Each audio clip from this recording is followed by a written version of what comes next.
à l'étage en amont, un rétrocontrôle qui se fait de la paroi duodénale vers l'estomac via le système nerveux entérique. Et en même temps que se produisent ou apparaissent ces déterminants positifs de la sécrétion gastrique acide, on voit apparaître des déterminants négatifs de la sécrétion gastrique acide qui vont prendre de plus en plus d'importance et qui vont finalement aboutir à freiner cette sécrétion d'acide pour arriver à l'amener à ce qu'est la sécrétion en situation de jeûne, c'est-à-dire une sécrétion qui est quantitativement extrêmement faible. Et les déterminants initiaux de cette inhibition de la sécrétion, c'est l'arrivée dans le duodénum d'un liquide qui est acide. Vous avez bien vu que après quelques dizaines de minutes, le pH à l'intérieur de l'estomac dégringole extrêmement vite et atteint des valeurs qui sont profondément basses. Et la paroi du duodénum est capable de détecter ces variations du pH, en particulier parce que certains neurones du système nerveux entérique sont des neurones qui sont sensibles au pH. De la même manière, on va voir apparaître des lipides dans la lumière du duodénum, et puis le liquide qui sort du duodénum est en général un liquide hyperosmotique, parce qu'on consomme plus d'osmol qu'on ne consomme d'eau. Donc les repas sont en général hyperosmotiques, et l'hyperosmolalité dans le duodénum va aussi modifier la signalisation dans la paroi. Et ça va avoir une influence sur des cellules endocrines qui sont présentes dans la paroi du duodénum, qui vont à ce moment-là sécréter des hormones, par exemple la sécrétine, par exemple la bulbogastrone, par exemple la cholécystokinine, par exemple le GIP, mais aussi activer le système nerveux entérique qui, par le même système de rétrocontrôle duodénogastrique dont on a déjà parlé, vont venir exercer une action inhibitrice sur la sécrétion gastrique acide. Et sous l'influence de ces phénomènes, peu à peu, la sécrétion d'acide par l'estomac va diminuer et revenir à ce qu'elle était en situation de jeûne.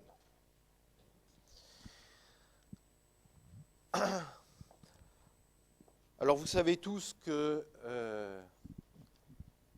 la sécrétion d'acide par l'estomac est un phénomène qui est potentiellement à l'origine de pathologies. Par exemple, même si ça n'explique pas tout, loin de là, dans la survenue de ce qu'on appelle les ulcères gastro-duodénaux. Et les médicaments les plus efficaces qu'on ait aujourd'hui pour lutter contre les ulcères gastro-duodénaux sont des molécules qui inhibent l'action de la HK-ATPase, située dans la membrane apicale des cellules pariétales. Le Mopral, la molécule c'est l'oméprazole, mais qui peut maintenant doit pouvoir s'acheter en pharmacie à peu près sans ordonnance, est une molécule qui va venir bloquer l'activité de la HK-ATPase et bloquer la sécrétion gastrique acide. Et ça a complètement changé la vie des gens qui ont un ulcère gastro-duodénal de disposer de ce type de médicament, parce qu'il y a quelques dizaines d'années, la pharmacopée était beaucoup plus rudimentaire que ça, et les médicaments qui étaient actifs sur la sécrétion gastrique acide étaient relativement peu nombreux et en tout cas beaucoup moins efficaces. Et il a même été une époque où il n'y avait aucun médicament efficace et où on proposait à certains de ces patients de subir des sections du nerf vague de manière à supprimer toute l'influence du nerf vague sur la sécrétion gastrique acide. C'était les vagotomies qui ont été plus ou moins sélectives, qui avaient une certaine efficacité sur la sécrétion d'acide, mais qui avaient aussi des conséquences sur la motricité de l'estomac. dont on a parlé un peu la dernière fois, la suppression de l'innervation parasympathique de l'estomac, ça altère la capacité de l'estomac à se laisser distendre, donc sa capacité à accommoder un repas. Ça va également avoir des conséquences sur la fonction pylorique, donc sur la vidange de l'estomac. Et la vie d'un certain nombre de patients après des vagotomies s'est transformée en quelque chose qui s'apparentait plus au cauchemar qu'à l'amélioration de l'état de santé. Donc on n'en est plus là, et heureusement. La cellule pariétale, en dehors de sécréter de l'acide chlorhydrique, elle synthétise et elle sécrète une autre protéine qu'on appelle le facteur intrinsèque. Le facteur intrinsèque, c'est une glycoprotéine qui va être sécrétée de manière parallèle à l'acide chlorhydrique. Je veux dire par là que les déterminants de la sécrétion de facteurs intrinsèques par la cellule pariétale sont les mêmes que les déterminants de la sécrétion d'acide chlorhydrique. On en reparlera cet après-midi, puisqu'on se revoit cet après-midi. Le rôle du facteur intrinsèque, c'est de permettre une absorption efficace de vitamine B12, et en réalité, la sécrétion de facteurs intrinsèques est la seule fonction de l'estomac qui soit indispensable. On peut se passer de toutes les autres, donc on peut enlever un estomac sans mettre en péril la survie du sujet, mais en faisant ça, on supprime sa capacité à fabriquer du facteur intrinsèque et on supprime sa capacité à absorber normalement et suffisamment la vitamine B12. Donc la gastrectomie est une condition qui doit obligatoirement s'accompagner d'une supplémentation de l'individu en vitamine B12. Autrement, on va voir se développer une carence due à l'absence de facteurs intrinsèques. Donc voilà pour la cellule, enfin un rapide survol de la cellule pariétale. Les cellules principales. Les cellules principales, elles ont un autre rôle, et ce rôle, c'est de fabriquer des pepsinogènes. Pepsinogènes, comme leur nom l'indique, ce sont des proenzymes. Pour qu'elles deviennent des enzymes actives, il faut les activer. Et ce qui les active, c'est la baisse du pH du milieu dans lequel elles sont. Un pepsinogène s'active lorsque le pH ambiant est inférieur à 3. Ça tombe bien parce que sous l'influence de la sécrétion gastrique de l'estomac, le pH descend facilement en dessous de 2 et assez souvent en dessous de 1. Donc ça va activer les pepsinogènes et mettre au contact des produits alimentaires des pepsines qui sont actives. Et ces pepsines actives vont commencer la digestion des protéines alimentaires. Comme on en reparlera cet après-midi, c'est une digestion qui est complètement accessoire. On arrive à digérer avec ces pepsinogènes ou ces pepsines gastriques jusqu'à 15-20% des protéines alimentaires. Mais même s'il n'y a pas de pepsines gastriques, la capacité de digestion qu'on va trouver en aval sous l'influence des enzymes protéolytiques pancréatiques est tellement grande qu'il n'y aura pas de malabsorption des protéines, même s'il n'y a pas d'estomac. Donc cette fonction existe, elle est accessoire et elle n'est pas indispensable à la vie.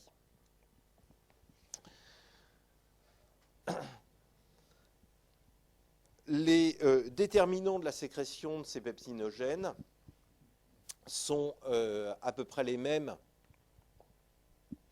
que ce qu'on observe pour la sécrétion d'acide, puisqu'on va retrouver ici la gastrine et on va retrouver l'acétylcholine, qui induisent l'exocytose dépendante du calcium cytosolique du pepsinogène qui ensuite va être activé. Et puis on va trouver également d'autres déterminants qui, eux, ont une origine différente puisqu'ils proviennent plus du duodénum, comme la cholécystokinine, comme la sécrétine, comme le VIP. La cholécystokinine, comme la gastrine et l'acétylcholine, favorisent une exocytose dépendante du calcium, alors que la sécrétine et le VIP favorisent une exocytose qui est dépendante de la voie de l'AMP cyclique. Mais toutes vont finalement favoriser la sécrétion de pepsinogènes secondairement activés en pepsine. Alors, la dernière fonction de l'estomac dont je voulais vous parler, c'était le mucus. Le mucus, même si on en parle l'an dernier, ce n'est pas accessoire, parce que c'est ce qui permet à l'estomac de se protéger lui-même. Comme vous avez compris, l'environnement de l'estomac après un repas, c'est un environnement relativement hostile, avec un pH qui est très acide, et pourtant les cellules gastriques résistent bien à ça. Et en fait, elles résistent bien parce qu'elles sont protégées de cet environnement et sont protégées par un mucus. Alors le mucus, il a deux phases. Il a une phase liquide et une phase solide. Et la phase solide, ce sont des glycoprotéines, chacune étant une très grosse molécule dont le poids moléculaire est d'à peu près 500 000 Dalton. Et ces glycoprotéines vont s'organiser entre elles pour former des tétramères. Donc le tétramère a un poids moléculaire de 2 millions de Dalton. Donc quand on retrouve une molécule comme ça en solution, ça fait forcément une solution qui est visqueuse. Et la viscosité est tout à fait intéressante parce qu'elle permet l'adhésion à la surface de l'estomac et elle crée une interface qui va protéger l'estomac des agressions mécaniques et des agressions chimiques. Le point important, c'est que ces molécules sont composées en grande partie d'hydrates de carbone. Et ces hydrates de carbone vont créer un manteau autour du squelette protéique de la maladie. Et ces hydrates de carbone vont en réalité protéger la protéine de l'action des enzymes protéolytiques, en l'occurrence des pepsines. Mais ça ne peut pas se produire sur l'ensemble du squelette protéique de la molécule de mucus. Et singulièrement, ça ne se produit pas à l'endroit où s'établissent les liaisons entre ces molécules pour former les tétramères, où apparaissent ici les ponts disulfure. Donc ces parties qui ne sont pas glycosylées, ici, sont les parties qui sont sensibles aux enzymes protéolytiques, et c'est par l'intermédiaire de l'action des enzymes protéolytiques sur ces zones qu'il va y avoir en permanence une dégradation, une tétramérisation de ces molécules qui vont se retrouver sous forme de monomères. Et sous forme de monomères, elles perdent leur propriété de former des gels. Elles n'ont cette propriété que quand elles sont sous forme de tétramères. Ce qui veut dire que le mucus est finalement dégradé en permanence par les enzymes protéolytiques présentes dans la lumière de l'estomac, en tout cas pendant un repas. Donc la synthèse de nouvelles molécules qui viennent remplacer celles qui sont dégradées, elle doit également être permanente.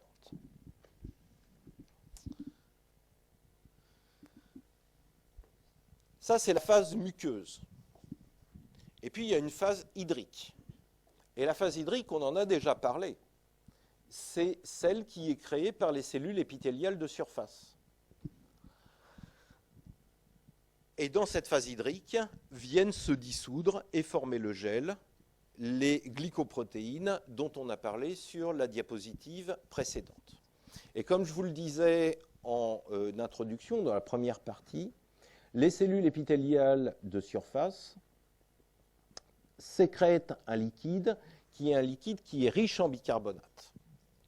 Sa concentration au contact de la cellule est d'à peu près 50 millimolaires de bicarbonate.